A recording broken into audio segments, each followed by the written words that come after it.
কখনো কখনো বাস স্টপের শেষ বাসটা সেটা শুধু যাত্রীদের বাড়ি পৌঁছে দেয় না, ওটা তাদের নিয়ে যায় শেষ যাত্রায়। এই শহরের এক কোণে একটা পুরনো বাস স্টপ ছিল, যেখানে রাত 2টার পরে কেউ দাঁড়ায় না। শোনা যায় ওই সময় একটা শেষ বাস আসে, কিন্তু সেই বাস কোথায় যায় কেউ জানে না।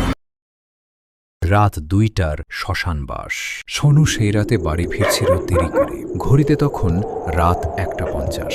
রাস্তায় কোনো গাড়ি নেই, কোনো মানুষ নেই। হাঁটতে হাঁটতে সে একটা পুরনো বাস স্টপে এসে দাঁড়াল। বোর্ডে লেখা ছিল লাস্ট বাস 2:00 AM।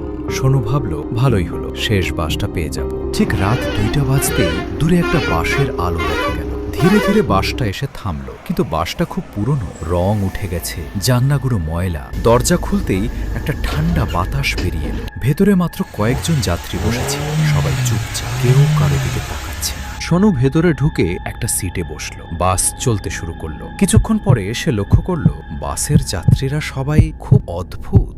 কারো মুখ ফ্যাকাশে, কারো চোখ বন্ধ, আর কেউই নড়ছে না। হঠাৎ পাশে বসা একজন ধীরে বলল, তুমি নতুন তাই না? সোনু অবাক হয়ে বলল, কেন? লোকটা ধীরে হাসলো, তারপর বলল, আমরা সবাই শেষ স্টপে যাচ্ছি। সোনু জানলার বাইরে তাকালো, কিন্তু বাইরে শহর নেই, শুধু কুয়াশা আর অন্ধকার রাস্তা। সোনু উঠে কন্ডাক্টরের কাছে গেল। সে জিজ্ঞেস করলো, এই বাস কোথায় যাচ্ছে? কন্ডাক্টর ধীরে তার দিকে তাকালো। তার চোখ দুটো ছিল একেবারে কালো। সে হাসলো আর বলল, যেখানে সবাই একদিন যায়। হঠাৎ বাসটা থামল। সোনু বাইরে তাকালো। বোর্ডে লেখা শ্মশান ঘাট। সে পিছনে তাকিয়ে দেখল বাসের সব যাত্রী অদৃশ্য হয়ে গেছে, শুধু খালি সিট। কন্ডাক্টর ধীরে বলল, তোমার স্টপ এসে গেছে।